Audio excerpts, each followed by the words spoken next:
Yo, what's going on, y'all? It's your boy SoSo, in case you ain't know so, and welcome back to another dope episode of Sports with SoSo.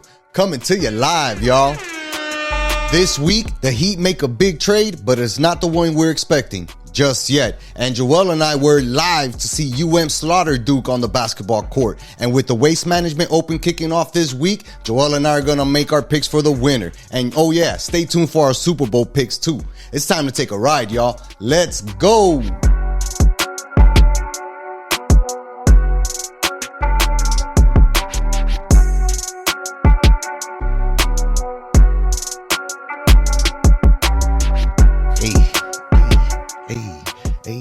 Hey, this beat is such a banger, dog. Shout out to your brother, dog. Hey, for real, but every time we play this track, dog, before we start the show, it's like vibe. It's almost like the first time we heard it, dog.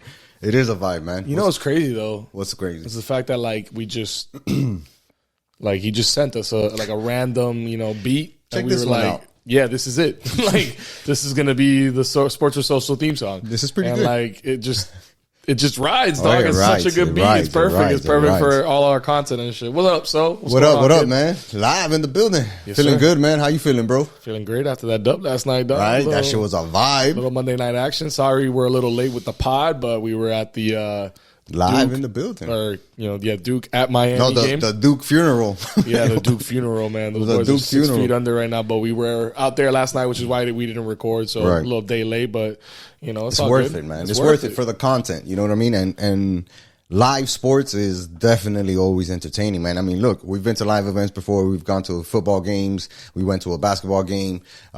We just did this basketball game right now. Fights in person, that live atmosphere, bro, is always electrifying, you know what I mean? For sure. And it's something that definitely draws people to sports, having that. If you think back to COVID and there was no fans. They had fans and like weird digital signs and TVs and shit like that, or like watching it from their home, like fake noise. Come on, dog. Like, you know what I mean? That just doesn't, like, we'll do it because it was a pandemic. We get it, but there's a reason why they try to have as much space as possible in arenas and venues, is because there's nothing like a live experience. Hell yeah, man. I mean, like, that bubble atmosphere was weird, right? Just to hear the echo of other players talking, or the ball being kicked, or, hitting the rim and coming off, or, anything like that. And it was just weird. Even, bro, it's weird when they're pumping in fake noise into the stadium, dog. Like fake fans. That's not new, weird, though. No, it's not, but it's weird, because it's even more obvious. It's weird when there's no crowd and you're hearing like a fake crowd. You're like, what the hell? Exactly. And, being in person is always electrifying, man. And like, for me, I always enjoy, the Heat games more than others, right? Other games, because it's a more comfortable atmosphere. Obviously, you're indoors, you're chilling, Sure. A lot of action in front of you, as opposed to being at a football game, right? Where you're hot outside, it might be hot, a little sweaty, and I sweat a lot, dog. I don't know about you, but it's about the product too, because to that argument, you can look at the Marlins Stadium, very comfortable experience from a fan perspective. Absolutely, a product on the field doesn't make it worth going. Just Correct. The stadium itself, it's a vibe. You go by the Budweiser bar, all the food that they got there, the little roll in the back corner. They have the best food in South Florida sports, for sure. They're up there, dog. They got some selections, but the product sucks. It's trash. So it's like, the stadium's nice and it's a good experience to go sit there and watch a game if you're rooting for an opposing team that does well. You still have to, like you said, put a good product out there on the field or on the court or whatever, in order to draw the fans, And for the Heat this year, bro, it's been a weird season for them, right? Because when they're home, they're good. They can play up to a certain standard. They got the fans backing them, and everything is gravy, But when it comes to the road, it's like these dudes forget how to play ball, man, and they let things get to them. They're, again, back to my main point with the Heat this year, losing fourth quarters, losing second halves, and just getting out pretty much produced by other teams, Yeah. We went from having a 3-game winning streak while we were going into recording and thinking, let's see what type of momentum we can take onto this road trip. We lose 3 out of these 4 games, dog. And some of them were close games, which is cool. But at the end of the day, you're not giving yourself an opportunity to improve on your season and improve in your standings, right? Because the Heat right now are 29-25 on the season. Got a week to go before we hit the All-Star break, and they're currently sitting in 6th. And the last time we talked about it, we were a game, it was a game and a half behind 5th place. Now we're 3.5 games. And Brooklyn just traded Kyrie Irving. Yeah. You know, he made a big trade too. Yeah, the Cavs were just ahead of us. Now they're 2 spots ahead. Yep. And the Knicks were, behind us by a couple games. Now they're behind us by a half a game. They're right there. So didn't go the way that we discussed last week. They didn't get they didn't tune into last week's podcast to find out what they needed to do. So Absolutely. It's all good. I get it. They're traveling and stuff, Yeah, but it just points to me that there's not enough on the roster, or whatever the chemistry level is not high enough on the roster. I mean, we saw like we alluded to earlier, they made a trade, before the deadline on Thursday. How do you feel about this trade? So the trade, so everybody knows, Dwayne Dedmon was dealed to San Antonio, right, in exchange for a 2nd-round pick. What are your thoughts on this? No, we sent them. Oh yeah, we sent them a 2028 2nd-round pick for cash. So we basically traded Dedmon. We traded Dedmon for a pick. We got a 2nd-round pick for Dedmon. Oh, man, listen. San Antonio Spurs acquired Dwayne Dedmon and the 2028 2nd-round pick from the Heat in exchange for cash considerations. No shit. Yeah, dog. I thought we got a 2nd-round pick for Dedmon. No, man. But that's what I'm trying to... That's why I thought. I was like, wow, that's really good value for Dedmon. Yeah, bro. And he has zero value for that. So we just got cash? Cash. But back to my point, the chemistry level on the team or inside that locker room is not where it needs to be, right? Because if a team is willing to trade you and a pick for cash, homie, you're the problem in there. And you're a big, obvious problem that they're willing to get rid of by any means necessary. How so? What kind of problem? Well, look, we saw him get suspended earlier in the season, right? From the Heat, not from the NBA. When Spo pulled him out the game, had that issue with him, and then he hit the massage gun onto the court. Got a tech, got kicked out of that game. And him having the balls to go toe-to-toe with Spo and try to argue with Spo, number one, just shows you where his level of mentality is. And then back to it, the chemistry or lack thereof on the team. Right. Because it's not like Jimmy went off Spo. It's not like Haslam went at Spo. You know what I mean? Or Lowry, guys who have done stuff in this league, accomplished things. Dwayne Dedmon is a nobody. A nobody for him to come out here and, try Spo in that manner on TV. I don't give a fuck what happened on the game. Right. You're not that guy, bro. You're not that guy, pal. You know what I mean? So, back to it. For the Heat to say, yo, we're done with you, bro. Let me get some cash for this guy. And that'll help us with our salary cap, help us with the books, and now we can try to maneuver other trades, right? That just shows you that there is something lacking on this Heat team, dog, and it's major. My hope, and we put it up on the Instagram on Sports with SoSo. My hope is that we do end up trading Lowry, and the talks right now being had is that you would have to include Max Strus in that deal, and you and I were talking about it during halftime at the game. Sometimes you have to take that trade. And we as the Miami Heat, we've always seen this organization find players from nowhere, get some type of production from them, create some value within them, and then move them on for something else, right? And then start on the next project. So I don't feel that attached to Strus. While, yes, he's playing well for us, right, in his role and for the minutes he's getting and all that stuff. If that's the trade that I got to do to get rid of Lowry, who's our least productive player, more so than Duncan, dog, then that's what you got to do. You know what I mean? You think Lowry is less productive than Duncan Robinson right now? Absolutely. Dog, even right now, if you put both of them on the court, right, and you say, all right, one of these guys has the ball getting ready to shoot, who you covering, dog? I'm going to cover Duncan. You're going to cover Duncan, the guy who shoots 40-something% from three. Lowry, go ahead, dog. Hey, you're giving Lowry that little shot. Runner. Do your thing, dog. I'm going to give you that shot. Hit the back iron. And again, he has zero confidence in himself. He probably doesn't have that chemistry. He probably thought it was going to go different with Butler and Bam. And those guys are probably looking at him like, this is the guy that we traded for? This is the guy that came to camp and wanted to be the guy? And Bam especially, right? Because Bam is an all-star this year. Very deservedly all-star this year. Of course, 100%. So for him to be carrying that dude's weight, That's not cool, man. Because Bam honestly could be averaging more points if he had a better point guard. If he had a better point guard. So we were tied, talking about trade talks. We were tied recently to another point guard named Kyrie Irving, who just last week said he wanted to trade, and then we were involved in the discussion as a team that potentially could have been, on the receiving end of the trade with Kyrie. Right. A couple other people were the Lakers, as well as there's one more that escapes me right now. Maybe I think it was the Clippers. Dallas Clippers was another one. Clippers and the Lakers. Dallas kind of came out of left field, I thought, because I didn't really see a whole lot of that. Well, they had made one of the first offers. Did they? Yeah, and then the Lakers obviously had put the best offer out. And ultimately, Brooklyn decided, you know what, we're not going to give this guy what he wants. They didn't want to, yeah. So he ended up going to Dallas, and we missed out on that. We're still stuck with Lowry. Did we miss out? We also talked about that, what your thoughts were on a Kyrie Irving coming into this Heat team and what he can bring to the table. Right. And look, I made that post on Instagram showing, like, I'm glad it wasn't us that made this trade, and a lot of people had a lot of reactions to it. But ultimately, if you're looking at this team from afar and as a whole, that's not the guy who's going to come in here and fix things for us. Yeah, he can score. And there's no doubt about that. He can score. He can create on offense. He's a basketball. When basketball is his main focus, he's a top 5 point guard, right? But the thing is that basketball is always not his main focus. And right now, we have guys who are leading this team that their main focus is basketball. You don't think Kyrie is still actively trying to win championships? Nah, I really don't.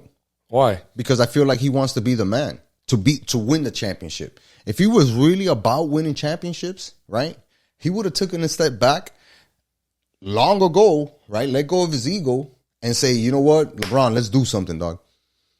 Because that could have been a Jordan Pippen type shit, right? Where these guys are together and they're making run after run after run into the finals.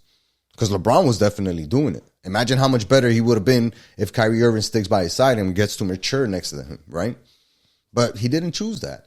And then, again, he makes the big move to Brooklyn, right? And Brooklyn makes all this show about getting Harden and Kyrie and KD. Bust. And that whole trade was a fucking bust. That whole project was a bust. But, again, it didn't work because of the attitude that Kyrie had.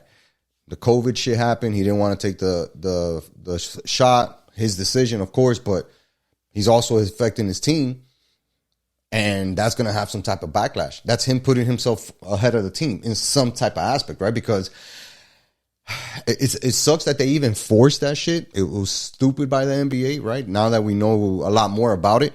But at the time, it doesn't look good. The optics don't look good. It makes you look like you don't want to be a part of the team.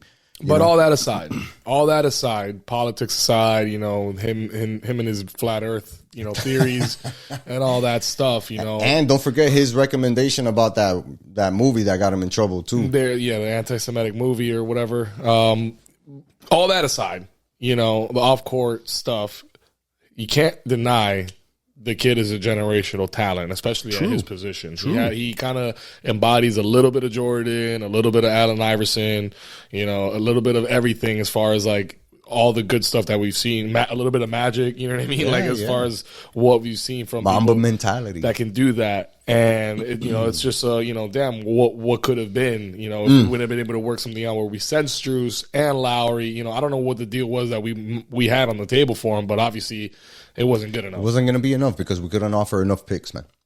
We couldn't offer enough first round picks, and that's what it comes down to.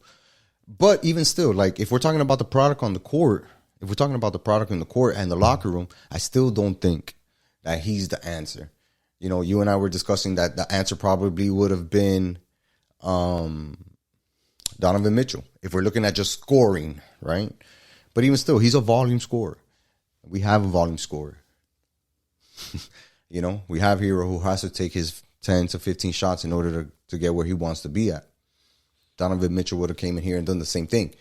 I just don't think that Irving was the answer here. If the locker room is fucked up, there's no way that bringing a guy who's that, polarizing into that locker room that's not necessarily 100% stable or 90% stable would have been the move.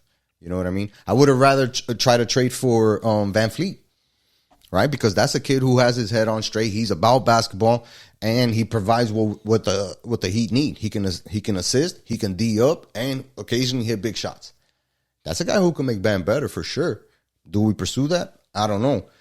Because I don't think Lowry can go back. That would have to be a 3-team trade, right, where we find somebody else to take Lowry. There's no way Lowry's going back to Toronto. Right. So we would need, we got Thursday is our trade deadline. Yep. What time do you know? I think it's like 3. You have to get paperwork in, and then it closes at 3, and you have to have the paperwork submitted by 5 o'clock, something like that. How likely is it that the Heat make a move before the trade deadline?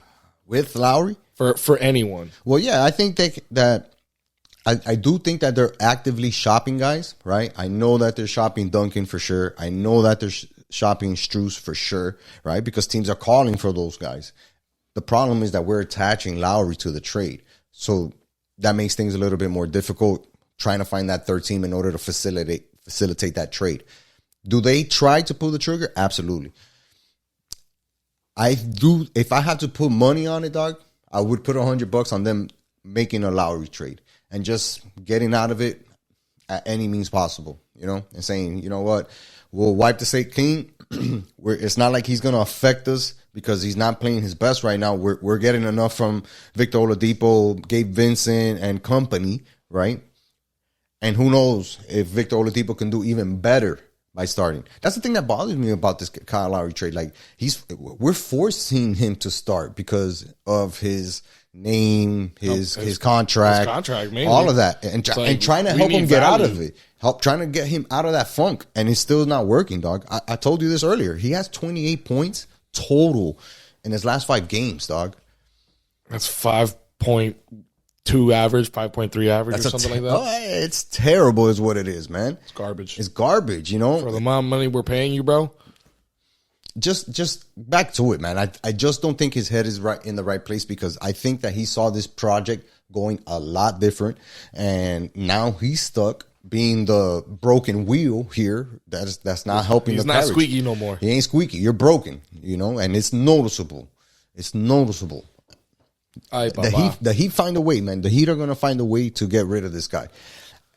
How it looks towards next year is going to be a different question, right? We would have to see where the chips may, land after the trade or whatever, and who we get back, what type of contract they have or whatever.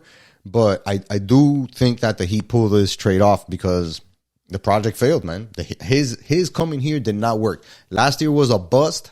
Wasn't even available, wasn't even in the right frame of mind to play basketball. And when he did play basketball, it was shit basketball. And then has a whole offseason to try to get some type of rhythm with this team. Comes into the season, super flat, never hits a spark. And now we're here at the trade deadline. Yeah, you got to get rid of this guy. I don't know. I don't know the ins and outs about what they do. There's a lot of things that happen by surprise that I'm just like, oh shit. Nice. All right. Cool. But if something just tells me that I think the Dedmon move might have been, the last move, even though it's like cash considerations. When you see that, it's like, well, shit, that's probably trying to set up something to make a move, kind of the leading indicator there. I just don't think it's going to happen. I don't think there's going to be a move that's made now before this trade deadline, and we're going to end up having to write it out from for the rest of this year. Yeah, dog. And then that might determine the rest of our season, dog, depending on how it plays out after the All-Star break. It looks like we're going to make the playoffs, but if the rest of the season is anything like these last 4 games that we haven't really gotten to yet, it's not looking great. We'll be 8th seed and probably get knocked out quick by the Celtics or somebody in 5 games, 6 games early. I don't think we'll get swept. I think we're better than that, but who knows? It could happen, It could very well happen to this team, dog. But I want to go back to, these last 4 games. So, we've lost 3 out of the last 4, I think you said, Correct. Walk me through that. What's up? What did we have since we last talked? Well, we lost to Charlotte, right, on Sunday, and then we recorded. We had that loss, and we were like, well, let's see what happens here. That was the first game of the road trip. Correct. And then they bounced back with a close win on Tuesday, right, when the podcast episode came out, and they had a 109-97 victory.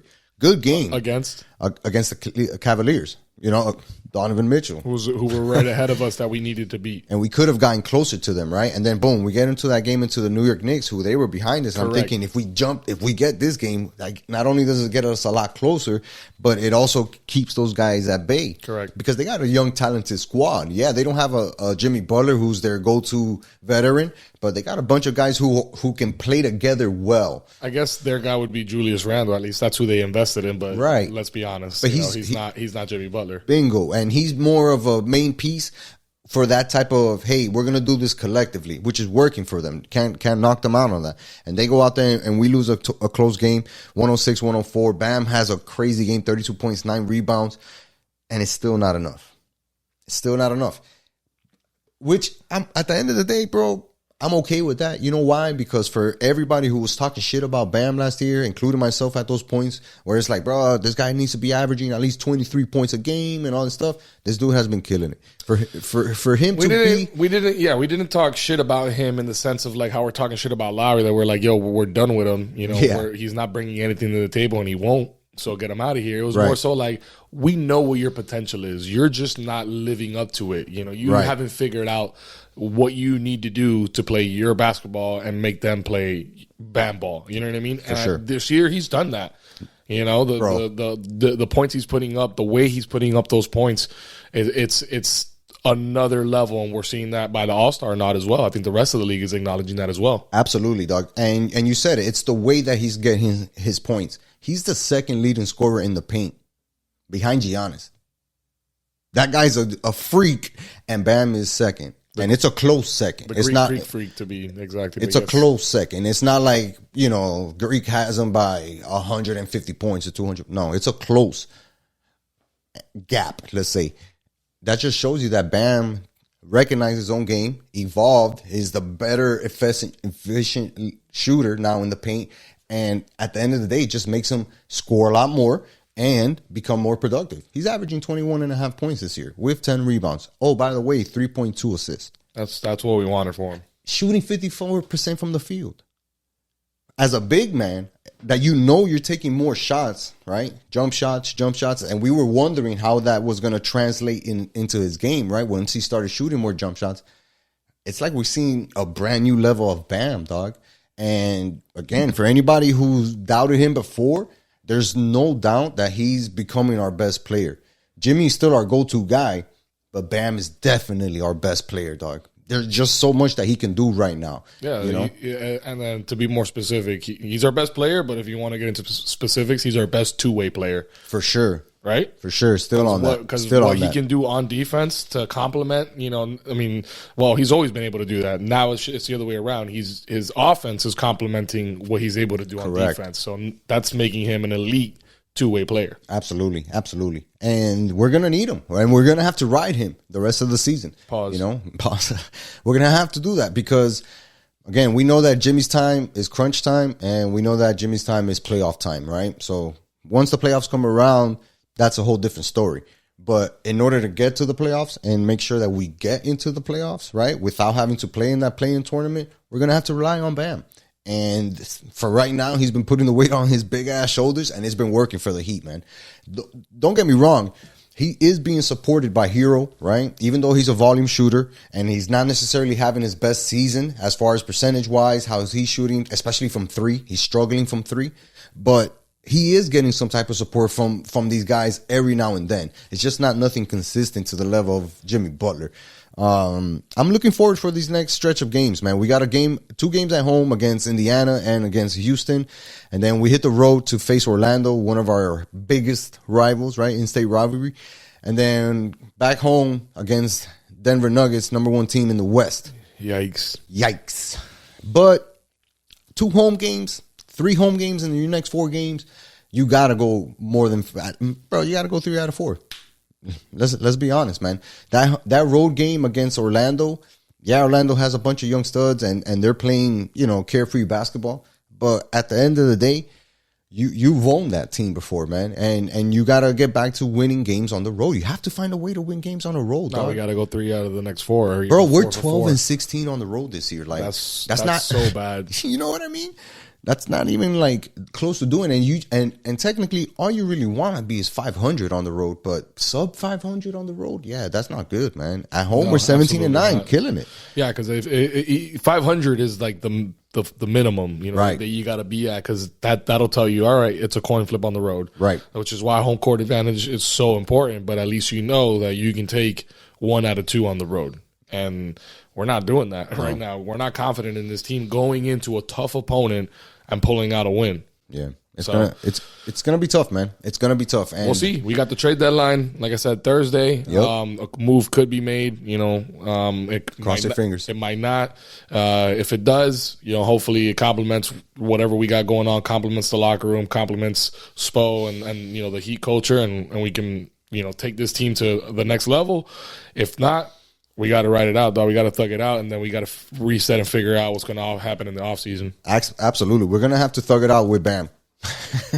You know, as far as Bam goes, we go right now. Mm-hmm. That's what it is right now, plain and simple. Sure. And hopefully we do make a trade, and your boy SoSo will be all over social media, sharing my thoughts, Twitter too, and reacting to it. So, well, I guess that is social media. So. Yeah, all of that. Yeah, you just encompass it all. I thought you said IG, but yeah, all of that social media, man. Heat, man. Let's see. Show me something before this All-Star break, bro. We're already more than halfway past the season. Like, get into that final third. Let's get some momentum going, bro. Win a couple of road games, man. Talking about momentum, bro. One team that definitely has momentum is, as far as basketball goes, is UM basketball. Yes. Nah. I was wondering who you're going to talk about there next. Bro, what a game last night, man. What a game. You know, 2 nights ago by the time you're hearing this, but yeah, man, the Watsco Center was on fire. It was on fire, dog. On fire. Packed. Number one, I felt so fucking old in that place. That's number one. Let's put that's number one. Let's start right there. We were right at that median age of old people. It's like, damn it. You know, there's a lot of young kids here. But that's cool to see, man, because I love to see, you know, the students pack that place, right? I think it was the 3rd highest attendance from the students. Yes, man. And in school history. And they not only do they have their own section, right, which we were really close to, but just around the entire arena itself was full of students, full of young players, young guys and girls that were going out there to see this big time game. And obviously you had your sprinkled in alumni and, you know, season ticket holders and whatnot. And the vibe in there was just out of this world, bro. And the way that the Canes got off to a hot start with Wong hitting a big 3 to start the game, and just these guys never looked back from that, dog. No, they took off and they never looked back, bro. It was like a Usain Bolt race. For real. Yeah, man, it was good to see. I really want to talk about your boy, man, Nika. Bro. What's buddy's name? Norchad, Omir. There we go. That's how I'm gonna remember. But yeah, he's Nicaraguense, right? Yeah, he's from Nicaragua. Bro, I mean, the Blue Fields. Shout out to my dog Frisco. That dude balled last night. And my dog C's. That dude balled last night. And Marvin. Shit, there's a whole bunch of Nicas out there, man. But this dude right here, he's a transfer, right? Sophomore. This kid is, you know, big dude, 6'7", right? Big body wise. I was gonna say he was playing bigger than what he even looked. Huge. And the guy that he was defending was a 7-footer. Right. Right. He's a defending. We could see the height difference. Yeah. We could see the height difference between those two guys. And it was just, one had a man's body and the other one didn't have a man's body. It was getting there. You know what I mean? And the way that this dude plays with his energy is like, that's probably the spark that the Hurricanes rely on, dog. Because he scored a bunch in the first half, right? He had, I think, 9 points. But by the time first half ended, you and I looked up at the scoreboard and he had 9 rebounds, bro. 9 rebounds. And active, you know, staying active. Yeah, man, the Hurricanes came out and really just were aggressive, you know, because I felt like they let that game get away from them while they were at Duke, right? That they lost 68-66. And we're like, you know what? This team can't really hang with us. We did it to ourselves that game. We had stupid turnovers. Let's go out there and show these guys off the rip that they can't really play with us and go from there. And they did exactly that. That team, number one, they're 13-0. At home this year against ACC opponents and other opponents outside of conference. And on top of that, they've won 4 out of the last 5 games in the ACC. So right now they're only a half game behind Clemson, who's 10-3, who's leading the division. and then they're right there in the mix with Virginia and Pittsburgh, right? But Virginia and Pittsburgh still have a game to play. They're both 9-3. Let's see what happens if they can get their win and keep it at that pace with Clemson and UM. But, another guy that stood out, and it's crazy how Coach Larrañaga finds ways to like put these guys in combinations to see how they get the most out of it. It felt like every time Omir came out, we saw the homie Walker or Miller just take off and say, all right, time to shine. Here comes a couple of shots. Here comes a couple of dunks, a couple of tip-aways on defense, and let's go. That guy really had an impressive game last night for us, dog. Great game. And yeah, they did well, as far as like when one wasn't out there, the other one kind of picked it up or whatever was the focal point of the scoring. But it was even more impressive to see them both running together. So, bro, to see those, that's going to be for the tournament. That right there is going to be a scary two duo to face right there. Those two kids. It felt like it was a scrimmage game for them, right? Where like they each knew where they were going to be on defense, right? Once Omir got a block or Miller got a steal, boom, instinctively they both took off and they're looking at each other, passing back and doing those passing drills that you would see in like basketball movies, and then getting easy buckets. Now, granted, Omir missed a dunk or a layup that we saw, but whatever, players fuck up, Yeah, he got the steal, took it coast to coast, and then like didn't go up hard enough to dunk it or whatever, and just missed it. It was weird. It was very awkward. There was a couple of those that happened. But we were up so far ahead that like it was permissible.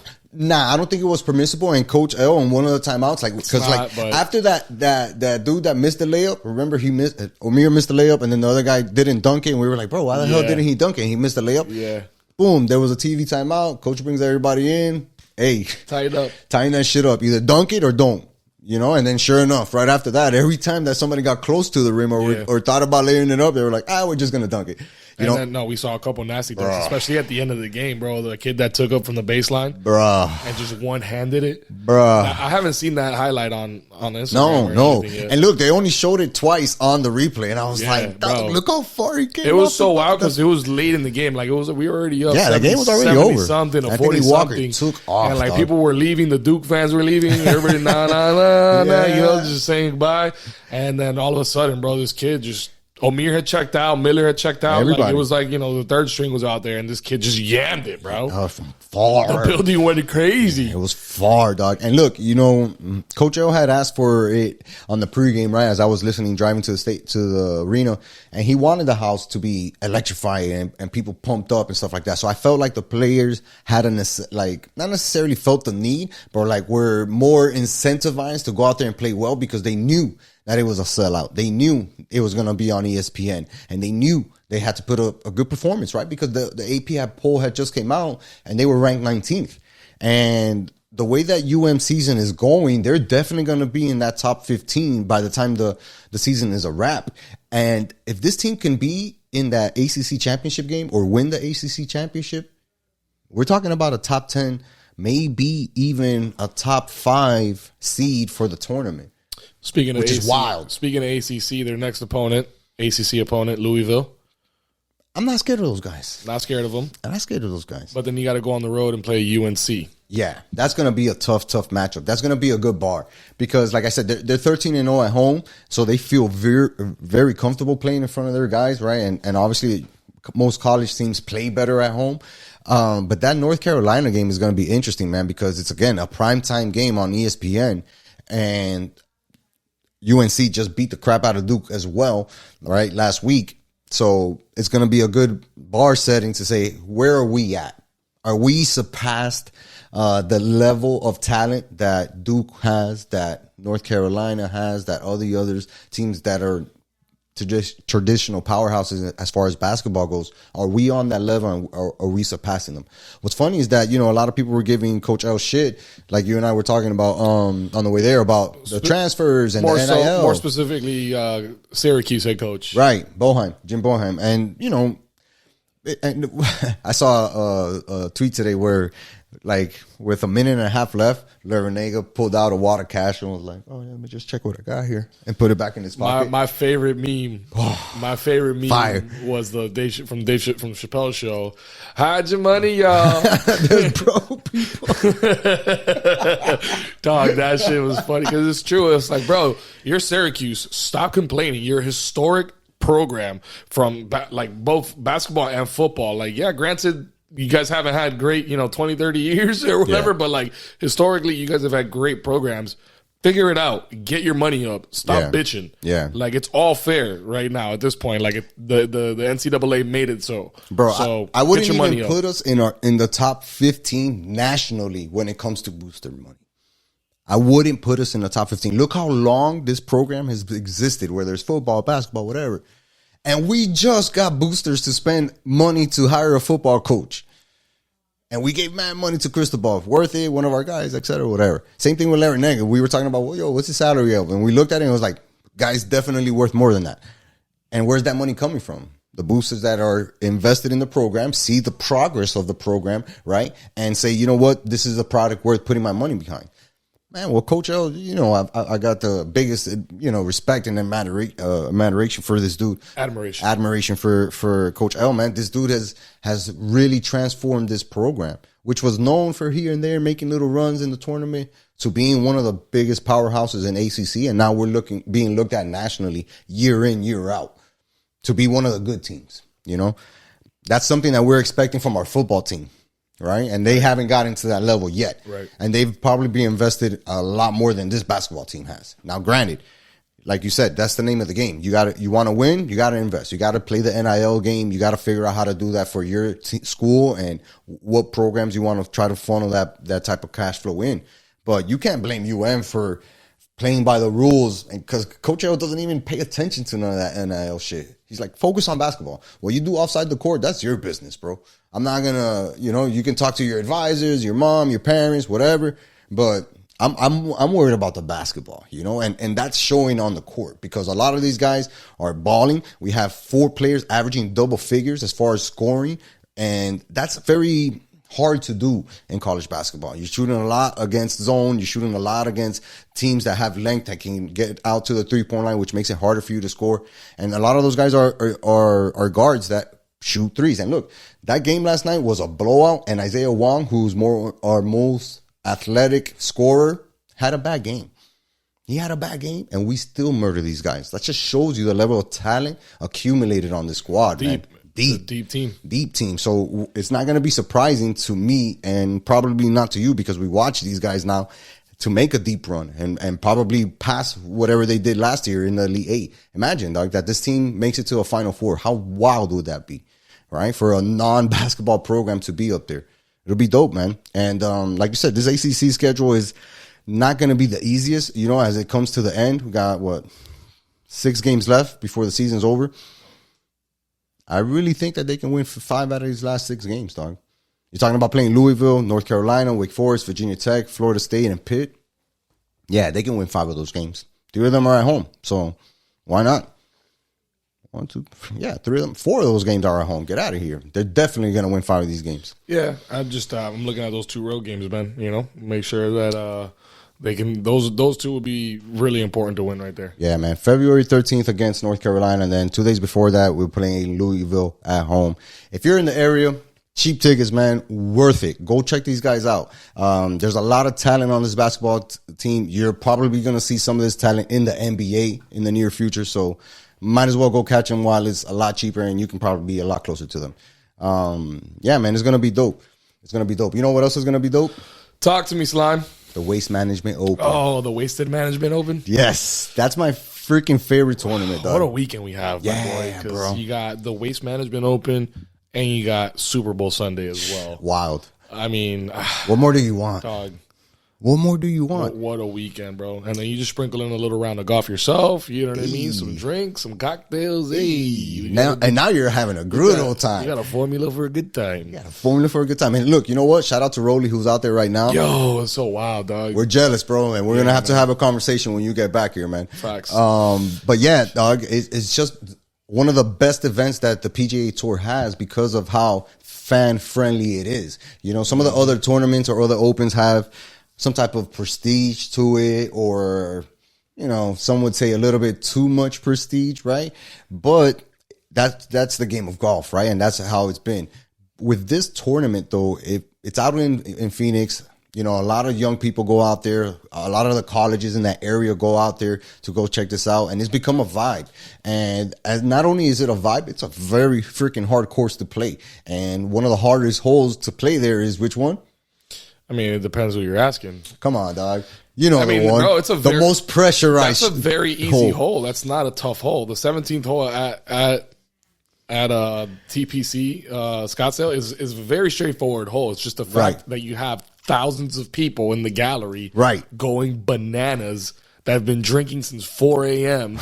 The day before. And, you know, you have all those eyeballs on you, and then that's where the pressure sets in. But the shot is a very straightforward golf shot. If you're talking technically, you know, it's like a 9-iron air pitching wedge, buddy. You just hit it up there and get out of there. Get on the green, two putts and get out of there. Get on the green, right? You know, but guys want to put on a show. Hey, and look, if you're talking about pressure, it's an easy shot, right? They probably hit that shot in their sleep, eyes closed, right? And get on the green all the time in order to birdie putt.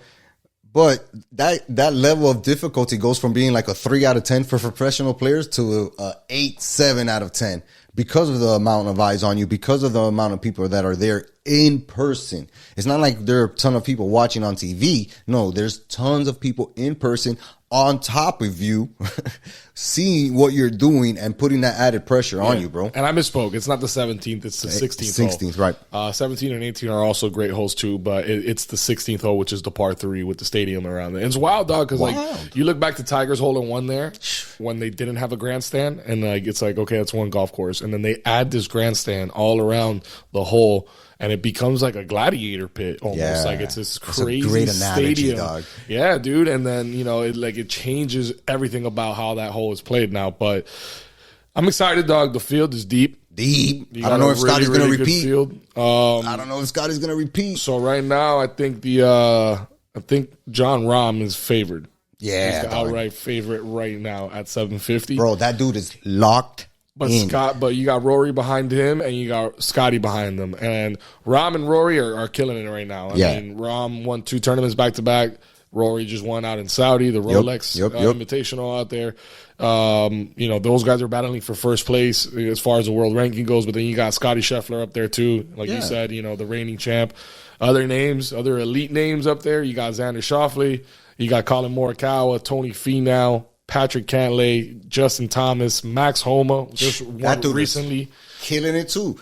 But honestly, playing out of his mind. Out of all those guys, I feel like, you know, the first guy is the guy that needs to be the focus. The Ramonator has really been locked in. And even how he ended last season, right? The last season, how he played and how he was going into tournaments on some type of mentality of like, I'm killing all these guys no matter what. I think that he's primed to be like, yo, I want to be the number 1 in the world every single tournament that comes up, and I want the second place guy to be as far away as possible. I heard him on an interview the other day listening to a golf podcast, and the way that he was speaking, right, just shows you that he's very calm, very like nonchalant. He doesn't get bothered by much now. He's very focused, very aware, self-aware. And look, and these guys were trying to pry him about the LIV tour and all this shit and how's it feel, and he was like, nah, man, listen, we're adults. Those guys are adults. They can make their own mind up. It's not gonna affect what I do and how I play and what I'm trying to do, right? And some of those guys are my best friends, and we can have a conversation about it and, you know, both give our opinions and agree to disagree or agree to agree and go from there. But I'm not letting it affect me and my life and my game and my goals. And I was like, when I heard that, I was like, bro, there's a lot of guys who would give their opinion on the LIV tour or something like that given that opportunity. And he just chose to say, I don't give a fuck about that. I don't give a fuck about the PGA tour. I care about me, John Rahm, being the best. And that's scary, man. That's scary to see because this dude is nasty when he's on, man. If John Rahm just heard your monologue right there, I think he would run through a brick wall. No lie. I'm just saying. You hyped me up there. But is it safe to say that you're picking him as your favorite for this tournament? Absolutely. My backup is Patrick Cantlay. Dark horse. That's always my backup. Fucking Cantlay. But I hate that guy. My dark horse golfer in the PGA. My dark horse is going to be Tony Finau. Ooh, I like that dark horse. So your favorite's Rahm and your dark horse is Finau. Yeah. I like that, dog. I really do. And I can see that, man. Obviously, Rahm is playing lights out, man. Mm-hmm. He really is. And Tony, man, you know, we've seen him come so close so many other times in big tournaments and big opens. I feel like this could be a good year for him, This man. could be really good for Tony. Yeah, right. He's won last year already. You know, this could be, you know, a real good weekend for him. But who are you picking? I don't know, man. I see a lot of good names up here, dog. A lot of good names. I'm looking at a JT. That's nice. You know, Justin Thomas, you know, this could be, you know, he usually wins early on in the season. Mm-hmm. He didn't win it out in Hawaii. He didn't win out in the California swing. So he might just do it in Phoenix. I can't remember if he's won this event before, the Waste Management. I don't know. I can't remember right now off the top of my head. I can look it up. But I'm kind of feeling Justin Thomas, man. He's been a little quiet. Clean. I can definitely see him coming out and winning this one. But who's a dark horse for you, dog? A dark horse, if I'm going dark horse for this tournament, dog. There's a lot of good ones there. There are a lot of great dark horses here, but one that's kind of standing out to me, man, is there's two. There's two that are standing out. All right, who's the first I'll tell you why. Number one is Victor Hovland. Okay, that's a good one. I'm looking at Victor Hovland. He's a pro's pro. You know, he's a young kid. You know, he's in the same class with Morikawa and one other. I can't remember who. I thought that's who you were going to say. Morikawa? Yeah. No, not that's not where I was leaning. But who's the second one? Well, going back. I want to go back to Hovland. Who did I just pick? Hovland. You know, he's a guy, bro, that he did really well this weekend out in Pebble Beach.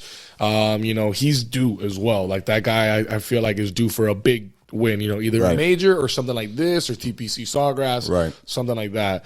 My other dark horse, dog, that I'm looking at. Who?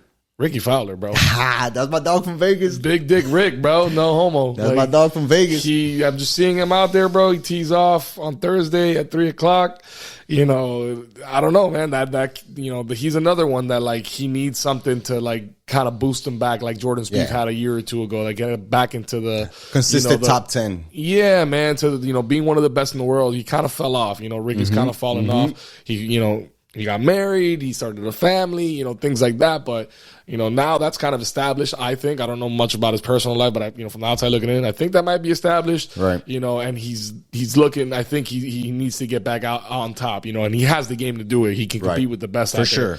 Now it's just a matter of putting it together in 4 days. So as far as the dark horses, I'm kind of looking at those two, man. Hovland, Ricky Fowler, but you know, I think maybe JT will take it. Honestly, I like a lot of these guys, man. At this course, anybody could take it, man. I'm looking at Homa, and you said he it just earlier. won recently. He can win another one. I really like Rahm. You know, obviously for everything that you stated, bro. But look, you said it earlier. We just rattled off like 7 to 10 names that can really have a shot at winning this. You know what I mean? And not only that, use this as a springboard, right, to go into TPC and put another good performance where you can start to establish yourself as a top 5, top 10 player and stay in that ranking. You know, man, these type of tournaments are always exciting for that reason, bro, because they're so packed. Everybody's there, you know, nobody's missing this one, and everybody's trying to, you know, establish themselves to kick off the season. You know what I mean?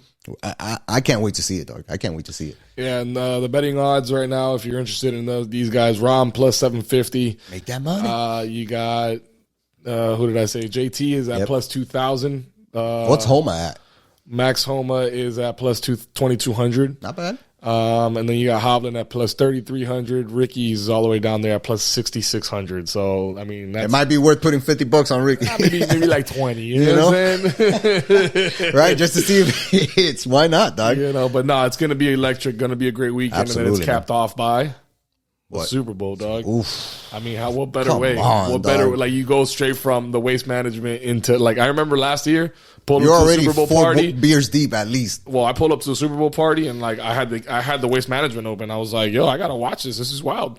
You know, I want to watch the end of it, and, you know, you got to see Scotty win it. Yeah. But I'll be probably doing the same thing because they you know, it lines up right at the there. beginning, like the national anthem and all that. That's when it's, like, closing out. So it's going to be a great weekend. Yes, sir. And this Super Bowl, bro, is going to be high-powered, to say the least, man. We got 2 of the best offenses in the NFL, 2 of the best defenses currently, you know, in the playoffs in the NFL. And I think it's going to just be straight fireworks, bro. You know, like one of those classic Super Bowls where it's high scoring and teams are putting up touchdowns and getting big plays on defense and stuff like that. And I just expect a big time scoring game from this. Last year was a great one. I mean, Bengals Rams, we saw everything, fireworks. It came down to a last drive, back and forth, both teams performing. Right. So, we've seen a few good Super Bowls in the last few years. We really have. And we're kind of spoiled, I think we're overdue for a bad one, man. This might be because these guys both are really, really good defensive teams. Yes. So I know the over-under is 51 points. Right. But there's a very good chance this could be a defensive stalemate almost. You know what I'm saying? I would agree with you normally, but the fact that both of these teams, quarterbacks, which are the biggest offensive weapons, had 2 weeks to kind of rest and get healed up, get as close to 85% as you can, right? Because nobody's 100% at this point in the season, or even 90%. Try to get to that 80, 85% as far as health goes, and just go out there and put a performance. And when those guys are on, there's very hard to stop, Mahomes comes up with stuff, like pulling a rabbit out of a hat, and obviously hurts legs and vision and arm capabilities also makes him a very posable threat on offense, and he can create stuff out of thin air as well. That's why I feel like it's gonna be high scoring. I can easily see both of these teams putting up 3 touchdowns, and then, like you said, let it come down to a final drive where somebody kicks a big field goal or somebody hits a big touchdown and it only leaves 6 seconds on the clock or 10 seconds on the clock, something like that.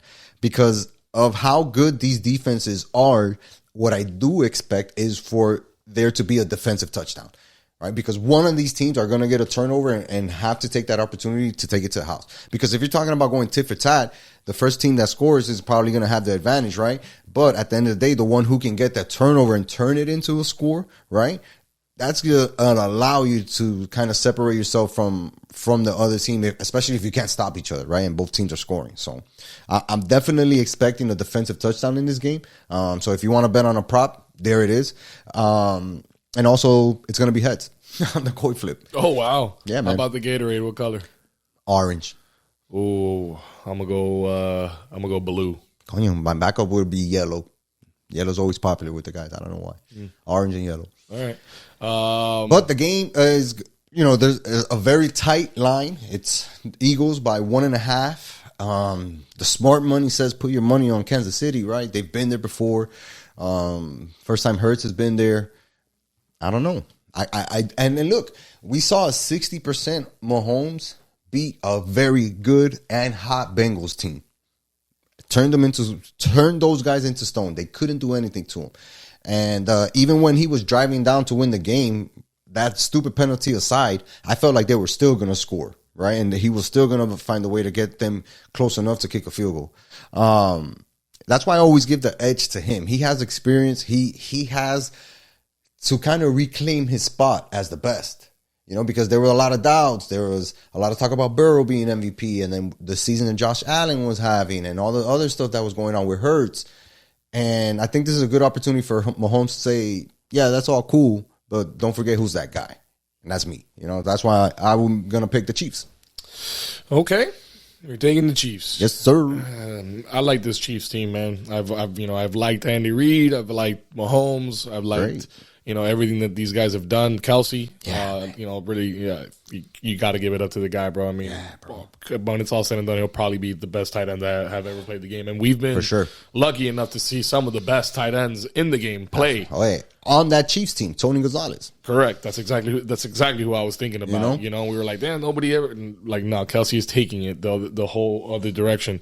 I saw a stat line that showed all of Kelsey's playoff games. I think he's played in 17 regular season postseason games, 17 or 18, which is a full length season. Wow! And his stats were like 115 catches for 16 touchdowns, for like 15 1,400 yards, and I don't know how many. Like it was like a legit receiver stat line for a whole season. Right. It's disgusting. It's wild. The career he's had in just a postseason. Mahomes, obviously, we know what he's done. I do. I really like them, but I don't know why. I just think that the Eagles are gonna win this game. Yeah. You know, it could be the meme that I saw where history repeats itself, where every team that won already prior to this has already won, and the Eagles are the next one in the cycle. It could be because of the fact that I think Mahomes is still, in fact, hurt and playing a better defense than he played in the Bengals, and he's also missing weapons in his receivers that are all banged up. Yeah. Or it could be that I really like that movie Invincible that's based on the Eagles and Vince Papale. I don't know, dog, but something's telling me to go with the Eagles in this game. As much as I don't want to, because I hate Eagles fans. No offense, Omar, you're my dog. You're not the one I'm talking about. There's certain Eagles fans that are kind of annoying. Yeah. But I think they're going to win this game, dog. Yeah, I can see it. I can see it happening because honestly, with the type of season that Hurts has had, and like you said, the D line for the Eagles is one of the best, if not the best. They're killing it as far. I think they have 2 guys with double-digit sacks. That's wild, you know, with a third close, right, with 9.5. Yeah, I can see secondary is disgusting too. I can see them doing that, bro. I can see them definitely, you know, upsetting this team and really putting themselves on the map as far as, hey, a lot of people were doubting us throughout the season. They thought we were pretenders, but, you know, boom, here's the proof, a Super Bowl trophy. Yep. Let's see, man. It's going to be a great Super Bowl, like you said, and I think it's going to be a high-scoring Super Bowl, which is always entertaining, man. And I'm interested to see what the halftime show looks like, too, man, if Rihanna still has it. Let's see. Let's see. It's always a spectacle, man. I can't wait. Absolutely, man. And you know your boy and Joel are going to bring you every reaction that we have from this big weekend that we got coming up. If you haven't already, make sure to follow us on all those social media platforms, especially YouTube. Hit that subscribe button. Click the top bell that says notifications. That way you don't miss out on anything that we're dropping here on Sports with SoSo. We got a lot coming up for you guys, man. We got interviews with fighters. We got live events to go to. We got fights with interviewers. Yeah, something like that too. All that good stuff. All that good stuff, man. But if you're not subscribed, you're going to miss out. Yep. So you know what you have to do. Tell a friend. To tell a friend. To tell another friend. To tell one more friend. About this amazing podcast and what we're bringing you guys on a week-to-week basis, man. If you haven't already, hit that subscribe. And until next time, peace.